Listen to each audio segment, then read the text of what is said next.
the problem is, I'd like to see some matchups, not with guys that are just the same weight, but I'd like to see some similar heights too. I mean, some of these height differences. Henry and Sean is unbelievable. Rob Font. Well, he's a tall, to be honest, bantamweight. Height differences to me make for more boring fights because one of two things has to happen.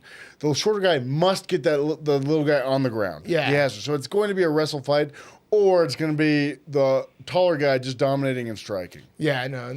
And honestly, let's get into 298. But like even before 298 is like, okay, this one made sense talking about Sean's division, but like going back to welterweight. The UFC is not having a lot of big homemade stars lately. I mean, it seems like a lot of the old generation is going away. I think they have the talent, though.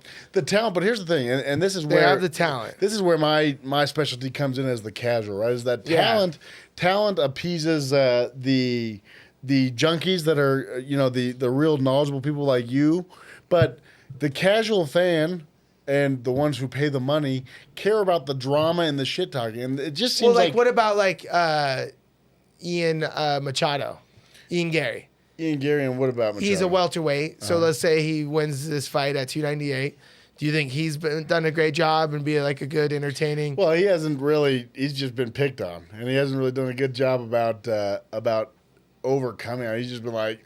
Well, I mean, have you not seen what he said to he's talked shit back. He said he talked shit to Sean and everybody like that. So he's been talking shit back. Yeah, he's become a huge star now. I just think it's hard, especially fighting is a quote unquote, manly sport. I mean, it's hard to come back from some of the things that he was dealing with in there. I mean, and see, that's the thing is because the thing is when you're looking at it, for me as a casual fan, when I'm looking at these guys, it's these gods, these fighters, these Spartan warriors, right? Yeah. It's hard to meld that with all the stuff that he was dealing with his wife. Yeah, and whatever, they're into that, and that's their own personal. They can be into it, but But I think that also makes it, who he is.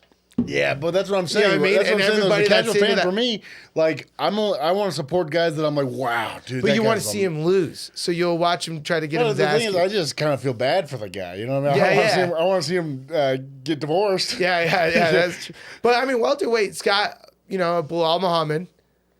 Bilal Muhammad, I know that's your boy. Shavkat. But that's the problem. Here's the big problem, okay? Shavkat's the scary killer. He doesn't need to say Here's the big anything. problem with the UFC right now, right? And this is the tough part, is that so much talent.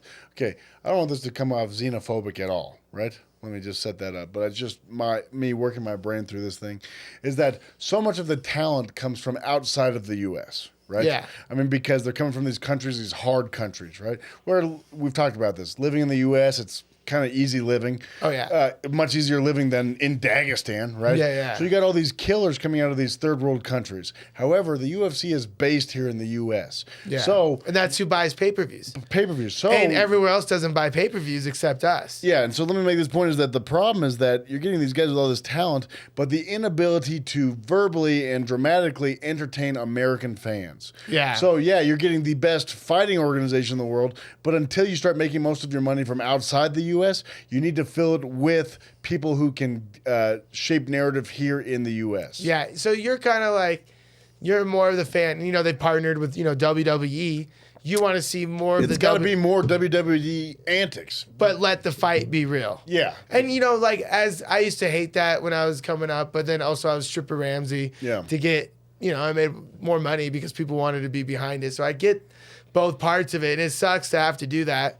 But that's the reality of tough. The fact of the matter is that fans. it's a business, right? Yeah. And until most of the pay-per-views come from outside the U.S., they need to entertain the U.S. fans. Yeah. And they really got to entertain the casual fans. Well, I think Leon Edwards is a great champ, but like he said, we were saying earlier, he kind of adopted all of these big name stars. That have been built up by other people. Yeah, built up by the Jorge Masvidals. But same with John Jones. John Jones kind of adopted this light heavyweight, and he just went John through Jones and killed them all. made enough drama of his own. That's true. Yeah, where he's on the papers, and then excuse me. Yeah. But then they have Shavkat, who they've been marketing as the killing. Yeah, he's a killer. But the thing is, where's the drama? How many? They literally one of the greatest fighters of all time. What's his name? The little guy, DJ. Yeah.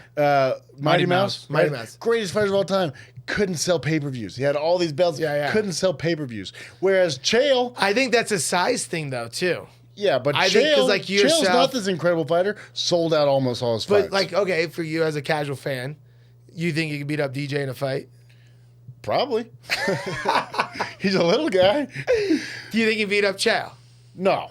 See, and that's what I'm saying. Chael's like, big. Yeah, because he's big. So it's a sizes thing. Yeah, but to be honest, I'm just kidding. Obviously, DJ would whoop my ass. I'm just kidding. Yeah, I know he did that, but flying, he did that flying armbar. I mean, but even then, like there's still a part of you that's like, yeah, 100% you believe that you could, maybe he's just so small you could catch him with one, and or maybe slam him on, and even like DJ admitted when he was on a podcast, he was like talking to that one dude that's like, I'm 260 or whatever.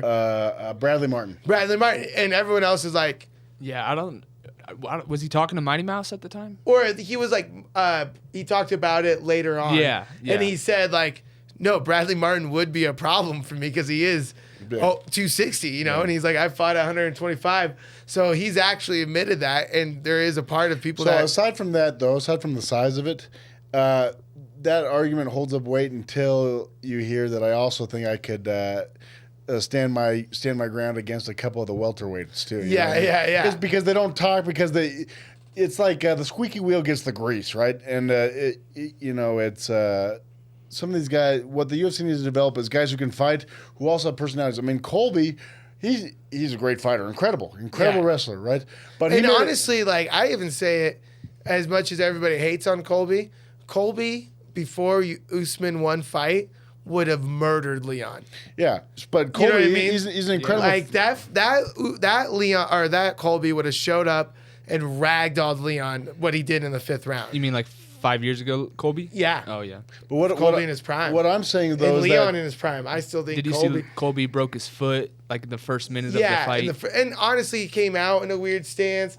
I just think Colby was like he was given kind of like he was in a tough weight class against his kryptonite Usman, and then by the time Usman was gone, he was out of his prime, so he never got. But the point I'm trying to make is that Colby is a great fighter. You can't deny it. But the big thing is that in Brazil, Colby made a choice to make a heel turn, right? And that made him far more money than any amount of his skill. They were about to cut him. Yeah. So what the UFC needs to be able to do is have a couple guys who are willing to basically trade away the rest of their lives as a heel, right? That's the problem. Is like, I mean, dude, the most toxic thing, and even what's his name, John Anik, literally. I mean, we can even talk about this. You see that? John Anik, the reporter and stuff, almost retired because he's so tired of the UFC toxic fans. Because online, I mean, like even on this, like you see how toxic people are on you, like you fucking blah blah blah, you fat, and they just go off. And if they don't like your opinion, they go off on you. And even there's always one opinion and another opinion. And John Anik just said that he thought Strickland won, and people were just going at him to the point where he almost retired. Yeah. And that's what's kind of crazy. He's like, all right, well, people don't do that in WWE. Like the John Cena guys, like if he was a heel, people aren't like, you're a heel in life. They're like, I'm a fan, Yeah. And so maybe if the fandom changed, you would get more of that. It's just fighting just brings out that real emotion. Yeah, but the fact of the matter is, like, I'll say this about Anik. Everybody likes Anik, right? Anik's a great reporter. But the problem, the thing you got to think to yourself is that I won't sympathize too much with Anik on that. Obviously, I haven't gotten the sheer level of. He's at a much higher level than us, so I get a lot more people talking trash to him, right? But the problem that he's got is that he has to do that from the sideline.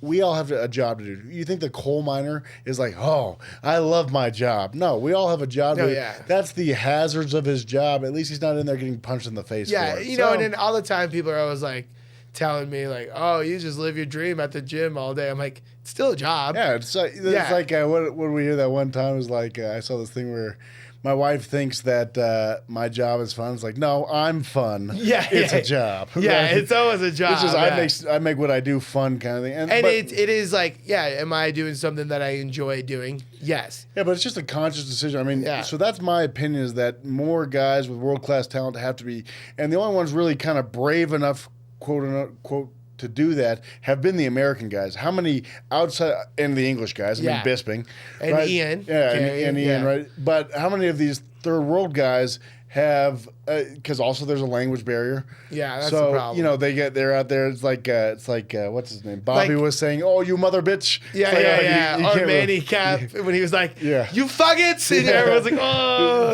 okay, yeah." Don't say that. That was pretty funny. So it's tough for him. I get it, but as long as you're selling more pay-per-views here, you have to entertain the casual fan. Yeah, and I mean, does Izzy entertain you? He went past entertainment to cringe. He went weird. Yeah, he kind of got weird with the nail painting, and also he kept. I'm gonna freeze you like Elsa, but freeze you like that's weird. Yeah, he was tried to. You're like, hey, I have a daughter, so I have plenty of Frozen in my life. I'm watching fights to get away from that. It's like the casual fan. The casual fan wants to watch UFC to watch like testosterone fuel just like kill I'm each gonna get in other. there and beat your ass. Yeah. Like you're not trying to have some clever line. Like a clever line is nice, but not like a But if Disney it's delivered in a way like Chael, I mean Chael's the king, or McGregor. I mean McGregor was outclassed a few times, but even still, he's been gone for 3 years now. Yeah. 3 years. The second that he gets on a card, it'll be sold out. It'll be. I mean, did you see? Let's segue right into this. Dana talking. He said if fall, Michael Chandler, Conor McGregor. He's like, we're trying to work on it.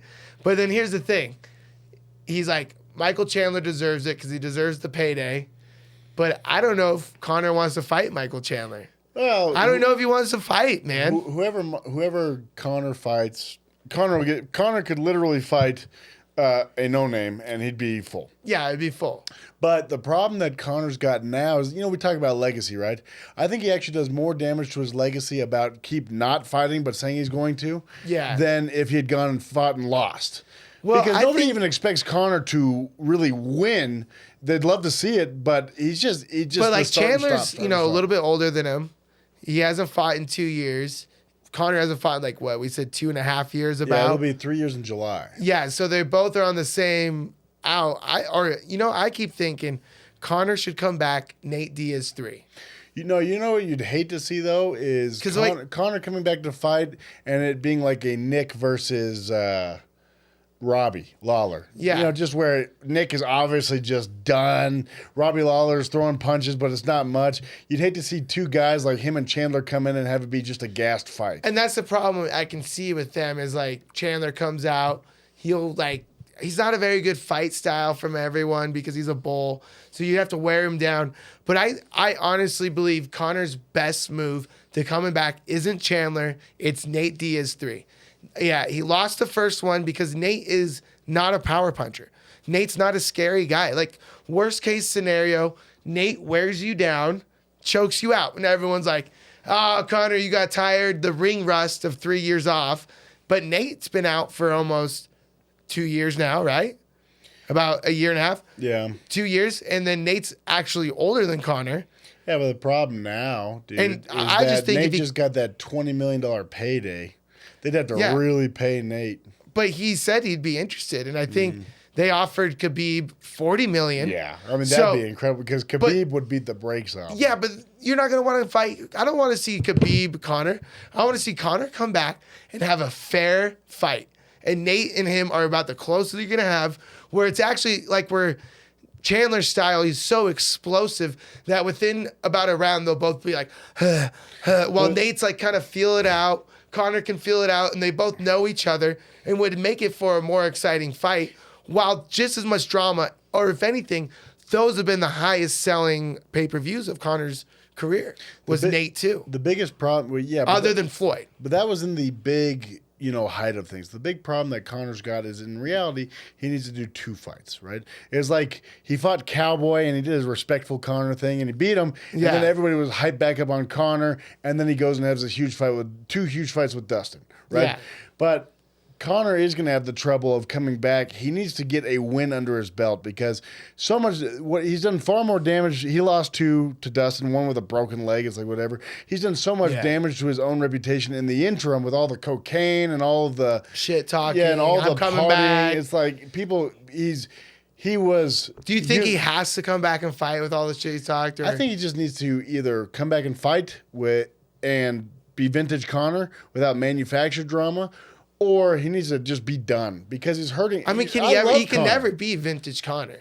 He's never gonna move. I'm saying vintage Conor, like the shit talking, the entertainment, the entertainment. But then he's got to win. I mean, when he did the respectful thing with Cowboy, and then he broke his nose with his. I mean, people were like, "Holy, that's crazy." That's what I'm saying. The Nate Diaz 3. Yeah, but that's two washed guys. You know what I mean? Yeah, Nate's but it doesn't matter. Everybody will watch it.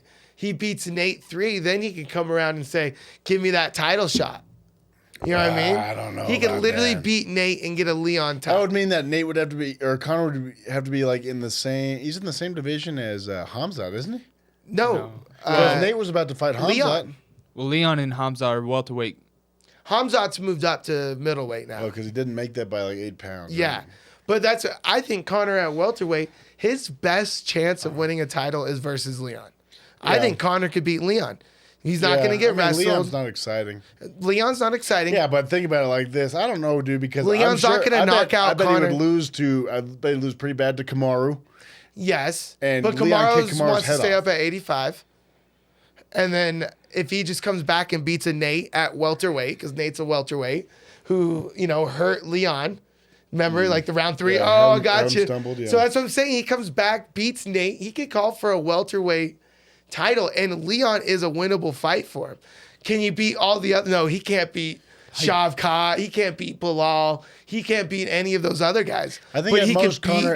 I think at most Conor has 2 fights left that we even want. Right? If we could see him retire with the belt, people will still talk crap then because I think Conor's never defended a belt, right? No. He defended against. He's never won a defense. No, that's right. Yeah, he's never defended it. So he'd have to win 3 fights. He moved up to 55. But I think for legacy, he's got to win 2 more fights, and they can't be little. But that's what I'm saying. Like, he could just win the belt and be like, I'm done. Yeah. I think he needs a tune-up fight, and then he can go for the. I know. I hate to say it, but Nate's his tune-up fight. Yeah. Because, like, Nate is slow, both southpaws, no power, so he can have time to get the ring rust out. As long as he doesn't get taken down, which Nate isn't going to wrestle him. Yeah, won't wrestle him. And neither will Leon, though. And that's what I'm saying. That's why Leon is the winnable. Islam, no way. I mean, Islam would murder him at 55. That would be a beatdown. Yeah. Speaking of Islam, we can move on from there. That's why he wants to go up and be the double champ. Because he's like, I can beat Leon. But he's got a lot more 55ers he needs to fight.